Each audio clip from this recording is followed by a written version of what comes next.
আসসালামু আলাইকুম রহমতুল্লাহি অবরকাতু। পবিত্র মাহে রমজান উপলক্ষ করে সবাইকে জানাই আন্তরিক অভিনন্দন ও শুভেচ্ছা। গত ক্লাসে আমি এটা পড়াইছিলাম, আজকেও একটু রিভাইজ দেব। আর তার আগে বলে রাখি, আপনারা যারা আমাদের চ্যানেলে নতুন, অবশ্যই আমাদের চ্যানেলটিকে সাবস্ক্রাইব করবেন এবং পাশে থাকা বেল আইকনটি বাজিয়ে দিলে, ক্লিক করে দিলে, তাহলে নতুন ভিডিওগুলো আপনাদের জন্য পেতে সুবিধা হবে। তো এই জন্য এই কাজটা করে রাখবেন দিন প্রচারের জন্যে। এখানে একটু রিভাইজ দিই 3 মিনিটের মধ্যে। তা জবর তা, তা মিলবে লামের সাথে তাল, হামজা পেশ উ, উ মিলবে ফাইয়ের সাথে উফ, বাজের বি, বি মিলবে শিনের সাথে বিশ, শিন জবর সা, সা মিলবে রয়ের সাথে সার, কাপ জবর কা, কা মিলবে সিনের সাথে কাস, কি হয় কাস। এটা মিম জবর মা, মা মিলবে ওর সাথে মাও, মাও। এবার দালজের দি, দি মিলবে লামের সাথে দিল, লামজের লি, দিল লি। মিম পেশ মু, মু মিলবে দালের সাথে মুদ, দাল জবর দা, মুদ্দা। এটা সিন জবর সা, সা মিলবে বায়ের সাথে সাব, বাজের বি, কি হয় সাব্বি। এটা দিল্লি, এটা মুদ্দা, এটা সাব্বি, এটা আম্মা, এটা আব্বা। এটা কাব জবর কা, কা মিলবে রর সাথে কার, র জবর র, র মিলবে মিমের সাথে রম, কার রম, কার রম। এটা হা জবর হা, হা মিলবে মিমের সাথে হাম, দাল পেশ দু, দু মিলবে নুনের সাথে দুন, হামদুন, হামদুন। এটা নুন জবর না, না মিলবে শিনের সাথে নাশ, র পেশ রু, রু মিলবে নুনের সাথে রুন, নাশ রুন। এটা ফা জবর ফা, ফা মিলবে সদের সাথে ফাউস, লাম পেশ লু, লু মিলবে নুনের সাথে লুন, ফাউস লুন। এবার এটা শিন জবর শা, শা মিলবে হায়ের সাথে শাহ, রব পেশ রু, রু মিলবে নুনের সাথে রুন, শাহ রুন। ইয়া জবর ইয়া, ইয়া মিলবে ওয়ের সাথে ইয়াও, মিমজের মি, মি মিলবে নুনের সাথে মিন, ইয়াও মিন। এটা হা জবর হা, হা মিলবে জাইয়ের সাথে হাজ, লাম পেশ লু, লু মিলবে নুনের সাথে লুন, হাজ লুন। বানান ছাড়া হামদুন, নাশরুন, ফাসলুন, শাহরুন, ইয়াউমিন, হাজলুন। পরেরটা হা জবর হা, হা মিলবে রয়ের সাথে হার, র জবর র, কি হয় হার র, মা, হার মা। কা মিলবে রয়ের সাথে কার, র জবর র, কার র। তারপরে মা, কার মা। এবার কা, কাব জবর কা, আমি ডাইরেক্ট উচ্চারণ বলছিলাম। কা মিলবে জালের সাথে কাজ, জাল জবর জা, কি হয় কাজা। তারপরে বা, কি হয় কাজা বা। এবার এটা হা জবর হা, হা মিলবে দালের সাথে হাদ, দাল জবর দা, হাদ্দা। সা জবর সা, হাদ্দা সা। এটা র জবর র, র মিলবে বায়ের সাথে রব, বা পেশ বু, রব্বু। কাফ জবর কা, রব্বু কা। এবার এটা সিন জবর সা, সা মিলবে বায়ের সাথে সাব, বা জবর বা, সাব্বা। হা জবর হা, সাব্বা হা। এবার এটা ইয়া জবর ইয়া, ইয়া মিলবে আইনের সাথে ইয়া, লাম জবর লা, লা মিলবে মিমের সাথে লাম, ইয়া লাম, ইয়া লাম।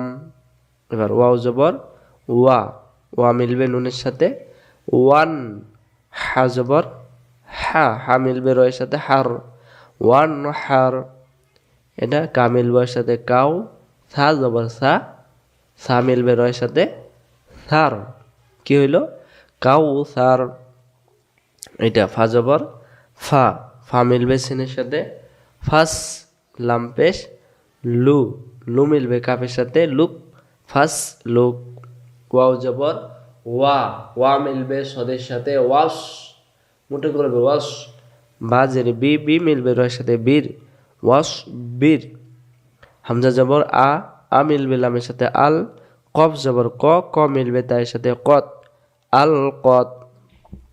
যা মিলবে কাফের সাথে যাক, কাবজের কি মিলবে রয়ের সাথে কির, রাক কির। শা মিলবে কফের সাথে শাক, কফ জবর ক মিলবে তায়ের সাথে কত, শাক কত। তা জবর তা মিলবে বায়ের সাথে তাব, বা জবর বা মিলবে তায়ের সাথে বাত, তাব বাত। ফা জবর ফা, সদ জবর স মিলবে লামের সাথে সল, লামজের লি, ফাসল লি। ফা জবর ফা, ওয়াও জবর ওয়া মিলবে লামের সাথে ওয়াল, লামজের লি, ফা ওয়াল্লি। এটা মিম পেশ মু, জাল জবর যা মিলবে কাফের সাথে যাক, কাবজের কি, মুজাক কি। রব পেশ রু মিলবে নুনের সাথে রুন, মুজাক কি রুন।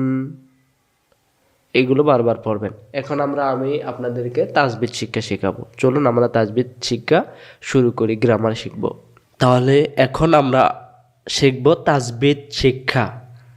তাজবিদ শব্দটি আরবি, আর শিক্ষা তো শিক্ষা এটা বাংলা।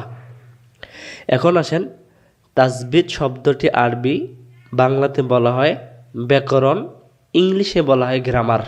সহজ কথা, আরবিতে যেটার নাম তাজবিদ, বাংলাতে সেই জিনিসটির নাম ব্যাকরণ, আর ইংলিশে সেই জিনিসটির নাম গ্রামার। আমরা ইংরেজি পড়তে গেলে, ভাষাকে সৌন্দর্য করতে গেলে, নিখুঁত এবং নির্ভুল ইংলিশে কথা বলার জন্য গ্রামারের দরকার হয়। বাংলা ভাষা যদি শুদ্ধ সহি করে পড়তে চায়, বলতে চায়, তাহলে তাকে ব্যাকরণ জানতে হবে। যেমন ব্যাকরণ কাকে বলে, তারপরে সন্ধি কাকে বলে, এই ধরনের আরও অনেকগুলো আছে। ইংলিশে যেমন tense, voice, article, part of speech, এগুলো বিভিন্ন জিনিস জানতে হয়। আরবিতে এই ধরনের অনেকগুলো জিনিস আছে, সে জিনিসগুলোকে ইজহার, ইদগম, ইকলাব, ইকফা, ওয়াজিব গুন্না, ইস্তেলা, সফির, এগুলো হলো গ্রামারের নাম। এই জিনিসগুলো আরবি থেকে আমাদেরকে জানতে হবে কোনটার কোন ব্যবহার, তাহলে আমরা পরবর্তীতে আমাদের এই পড়াগুলো পড়তে এবং বলতে আমাদের জন্য সহি হবে। যেমন আলহামদুলিল্লাহি রাব্বিল আলামিন, মিন 3 আলিফের টান আছে। এই টানটা কেন হলো, কেমনে হচ্ছে, এগুলো আমাদেরকে জানতে হবে। তাহলে আজকে আমার কথা বলতে কষ্ট হচ্ছে, অল্প একটু পড়ায় একটা গ্রামার, একটা তাজবিদ শিক্ষা পড়ায় আজকের ক্লাস সমাপ্ত করব। আর সবাই দোয়া রাখবেন আগামী 12 নম্বর পর্বের জন্য সুন্দর করে আপনাদের সামনে নিয়ে আসতে পারি। আল্লাহ সুবহানাহু ওয়া তাআলা আমাদের তৌফিক দান করুক, আমরা বলে আমিন। এখানে লেখা আছে, তাজবিদ হলো নিয়ম কানুন, শুদ্ধ তেলাওয়াতে দরকার হয়। তাজবিদ ছাড়া তেলাওয়াত করলে নামাজ বাতিল হয়ে যায়। তাজবিদ হলো নিয়ম কানুন। তাজবিদ শব্দের অর্থ হলো কি? নিয়ম কানুন। গ্রামার শব্দের অর্থ হলো নিয়ম কানুন। ব্যাকরণ শব্দের অর্থ নিয়ম কানুন। শুদ্ধ তেলাওয়াতে দরকার হয়। তাজবিদ ছাড়া তেলাওয়াত করলে, অর্থাৎ নিয়ম কানুন ছাড়া তেলাওয়াত করলে নামাজ বাতিল হয়ে যায়। তাহলে কত বড় একটি কথা। তাজবিদ হলো নিয়ম কানুন, শুদ্ধ তেলাওয়াতে দরকার হয়। তাজবিদ ছাড়া তেলাওয়াত করলে নামাজ বাতিল হয়ে যায়, নামাজ বাতিল হয়ে যায়, নামাজ হবে না। তাহলে আমরা 1 নং তাজবিদ পড়ি। আমাদের এরকম তাজবিদ থাকবে 29টা। 1 নম্বর তাজবিদ ওয়াজিব গুন্না। ভালো করে দেখবেন, তাজবিদ পড়া শুরু। তাহলে 1 নাম্বার তাজবিদে আমরা পাচ্ছি ওয়াজিব গুন্না, অর্থ নাকের মধ্যে গুনগুন করা আবশ্যক, অর্থাৎ নাকের ভিতরে গুনগুন করা আবশ্যক। ওয়াজিব শব্দটি আরবি, বাংলা শব্দের অর্থ হলো অবশ্যই।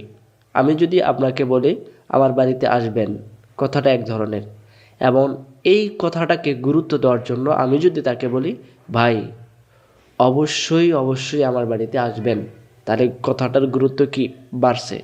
আমাদেরকে যদি কেউ বলে যে এটা নফল ইবাদত, তখন একটু গুরুত্ব কম। যদি বলি সুন্নত, একটু গুরুত্ব বেশি। যদি বলে ওয়াজিব, তখন কি পড়তেই হবে। তো এই ধরনের এটা হলো ওয়াজিব গুন্না, অর্থ নাকের ভিতরে গুনগুন করা আবশ্যক, অবশ্যই গুন্না করে পড়তে হবে। এখন আসেন আমরা গুন্না কথায় কথায় করব, কেমনি করে করব। নুন অথবা মিম অক্ষরে তাসদিদ চিহ্ন যদি পাই, তাসদিদ থাকলে নুন মিমকে গুন্না করা ওয়াজিব হয়। এখান থেকে ধরেন, ভালো করে লক্ষ্য করেন, নুন অক্ষরের উপরে তাসদিদ থাকলে গুন্না করা ওয়াজিব হয়, মিম অক্ষরের উপরে তাসদিদ থাকলে গুন্না করা ওয়াজিব হয়। তাহলে আমরা এভাবে বলতে পারি ছন্দটা, নুনে মিমে তাসদিদ গুন্না করা ওয়াজিব, নুনে মিমে তাসদিদ গুন্না করা ওয়াজিব, নুনে মিমে তাসদিদে গুন্না করা ওয়াজিব। তাহলে দুইটি অক্ষরের উপরে তাসদিদ থাকলে গুন্না করা ওয়াজিব হয়, একটা হলো নুনের উপরে আর একটা মিমের উপরে। আর যদি অন্য কোনো অক্ষরের উপরে তাসদিদ থাকে তাহলে গুন্না করা যাবে না, হবে না। এটা হলো ওয়াজিব গুন্না। এবার আসেন আমরা গুন্নাটা আদায় করি। হাফ পেশ হু, হু মিলবে নুনের সাথে, হুন, নুন জবর না, হুন না। তাহলে গুন্না কোনটা? হুন, হুন, এই যে ধরে থাকলাম হুন না। আর যদি বলি হুন না, হুন না, তাহলে গুন্নাটা আদি হলো না। তাহলে এখানে কেন গুন্না হলো?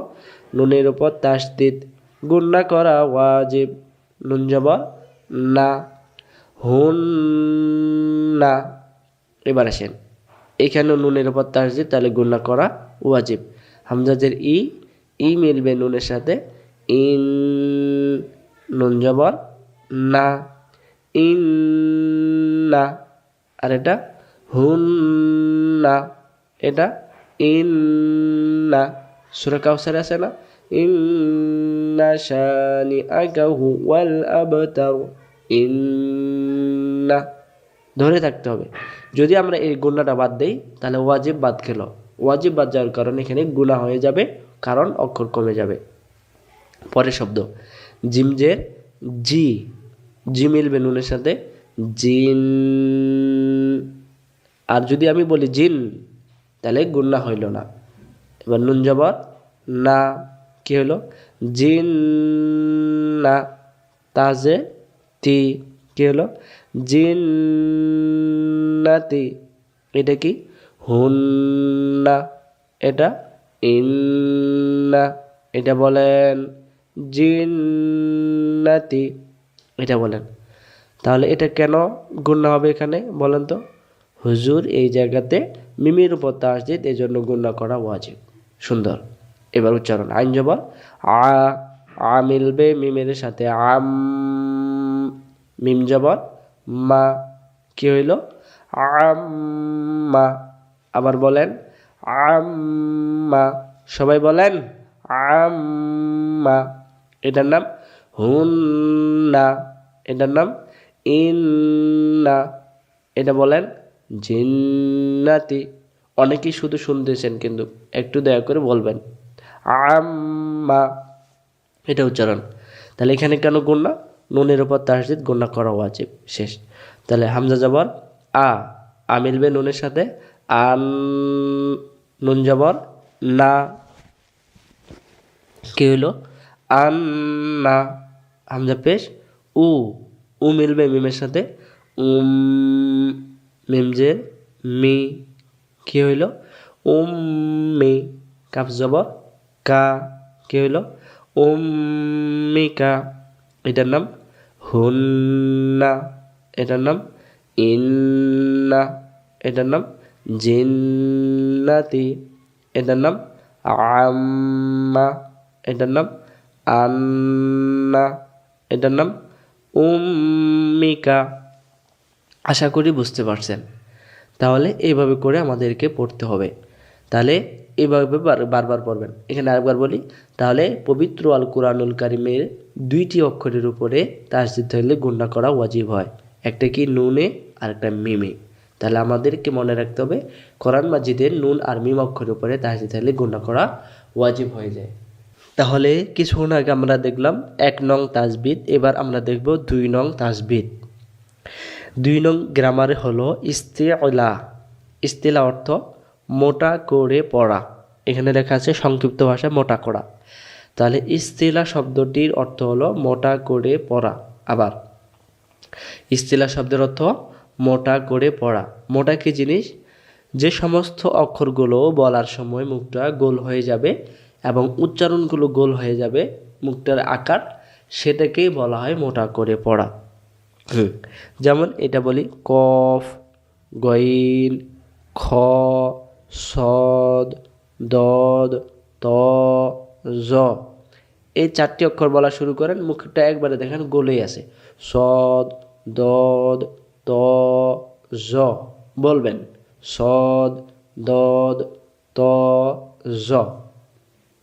তাহলে এই অক্ষরগুলো মোটা করে পড়তে হবে, শুধু স্মরণ রাখবেন। আমরা বলি সোয়াদ, তখন ভুল হয়ে গেল। দোয়াদ, মুখটা ফাঁকা হয়ে গেল। তোয়া, মুখটা ফাঁকা হয়ে গেল। জোয়া, মুখটা ফাঁকা হয়ে গেল, তাহলে ভুল হয়ে গেল। আমরা যদি এটাকে বলি কাফ, মুখটা ফাঁকা হয়ে গেল, তাহলে উচ্চারণ ভুল। এটা আমরা যদি বলি গাইন, মুখ ফাঁকা হয়ে গেল, হবে না। এটা যদি বলি খা, তাহলে এই 7টি অক্ষর আমরা এভাবে করে ভুল করে ফেলি। তাহলে এগুলোকে বলা হয় ইস্তিলার অক্ষর। ইস্তিলার অক্ষর হলো সর্বমোট 10টি।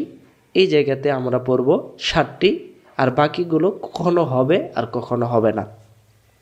চলুন আমরা শুরু করি। তাহলে ইস্তিলা অর্থ মোটা করে পড়া। ইস্তিলার 7 অক্ষর। ইস্তিলার 7 অক্ষর। বলেন তো ইস্তিলার কয় অক্ষর? 7 অক্ষর। একটু কথা বলতে হবে। ইস্তিলার কয় অক্ষর বলেন? ইস্তিলার 7 অক্ষর। কফ, গইন, খ, আর বলেন। কফ, গইন, খ, আর, সদ, ত, জ। আবার কফ, গইন, খ, আর, সদ, ত, জ। মুখস্থ করে নেবেন। কফ, গইন, খ, আর, সদ, ত, জ। এরপরে বলবো উচ্চারণে মোটা হবে এই সব অক্ষর ইস্তিলার। উচ্চারণে মোটা হবে এই সব অক্ষর ইস্তিলার। তাহলে এভাবে মনে রাখবেন, ইস্তিলার 7 অক্ষর। কফ, গইন, খ, আর, সদ, ত, জ। উচ্চারণে মোটা হবে এই সব অক্ষর ইস্তিলার। হ্যাঁ, এভাবে মুখস্থ করে নেবেন। এবার উচ্চারণে আসি। কফ জবর ক, কা পড়া যাবে না। গইন জবর গ, গা পড়া যাবে না। খ জবর খ, খা পড়া যাবে না। সদ জবর স, সা পড়া যাবে না। যদি সা পড়ি তাহলে সিন জবর সা উচ্চারণ চলে আসবে। তাহলে এটাকে খেয়াল রাখবেন। দজ জবর দ, দজ জবর দ, দা পড়া যাবে না। ত জবর ত, এটা সুন্দর, তা পড়া যাবে না। জ জবর জ, যা পড়া যাবে না। 1 2 3 4 5 6 7, এই যে ইস্তিলার অক্ষরগুলোকে একত্রিত করে জবর ব্যবহার করা হয়েছে। আর উপরে একটা চিহ্ন দেখা যায়, শাপলা ফুল যেখানে মোটা হবে সেখানে, অর্থাৎ যেখানেই 7টি অক্ষর আছে সেখানে এই চিহ্নগুলো আছে। শাপলা ফুল, তাহলে এখানে শাপলা ফুল আছে, আছে কোন অক্ষরে? কপের উপরে, তাহলে কপ জবর ক, মোটা। এখানে শাপলা ফুল আছে, তাহলে ইস্তিলার অক্ষর আছে। এটা একটা চিহ্ন ব্যবহার করা হয়েছে। তাহলে আমরা ইস্তিলার কয় অক্ষর পড়লাম? মুখস্থ করে নেবেন। ক্লাসের পরে মুখস্থ করে নেবেন। ইস্তিলার 7 অক্ষর। কফ, গইন, খ, আর, সদ, ত, জ। উচ্চারণে মোটা হবে এই সব অক্ষর ইস্তিলার। কফ জবর ক, গইন জবর গ, খ জবর খ, সদ জবর সা, না সা না, তাহলে কি স। দজ জবর দ, দ না দা, হুজুর দ। ত জবর ত, ত না তা, হুজুর ত। জ জবর জ, জা না জ, হুজুর জ হবে। তাহলে এইগুলো ঠিক করব আমরা কোরআন শরীফে। আমরা অনেকে বলি ওয়াকাল আল্লাযিনা, না ওয়াকাল আল্লাযিনা। এবার আসেন ওয়াও জবর ওয়া, কফ জবর ক, ওয়া ক, বা জবর বা, ওয়া ক বা, ওয়া ক বা। যদি আমরা বলি ওয়া কাবা, তাহলে এটা কাফ হয়ে গেল এবং ইস্তিলার নিয়মটা ভুল হয়ে গেল। তাহলে ইস্তিলা অর্থ মোটা করে পড়া, ইস্তিলার সাদক্ষর কফ গইন খ আর সদ্দত তজ, উচ্চারণে মোটা হবে এই সব অক্ষর ইস্তিলার। এই ছন্দটা মুখস্থ রাখবেন।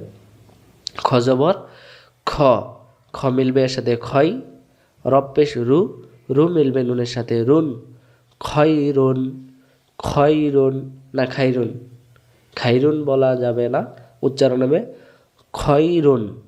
ওয়া কবা, তাহলে ছন্দ হাঁটতে বেড়াতে উঠতে বসতে সবসময় মনে রাখবেন। আজকের এ পড়া হলো ওয়াজিব গুন্নার 2 অক্ষর নুনে মিমে তাসদিদ গুন্না করা ওয়াজিব। পরের তাসবিদ হলো 2 নাম্বার তাসবিদ, ইস্তিলার 7 অক্ষর কফ গইন খ আর সদ দত্ত জ, উচ্চারণে মোটা হবে এই সব অক্ষর ইস্তিলার। একদিকে যাবেন, হাঁটতে হাঁটতে বলবেন ইস্তিলার 7 অক্ষর কফ গইন খ আর সদ দত্ত জ, উচ্চারণে মোটা হবে এই সব অক্ষর ইস্তিলার। কফ জবর ক, গইন জবর গ, খ জবর খ, সদ জবর স, দত জবর দ, ত জবর ত, জ জবর জ।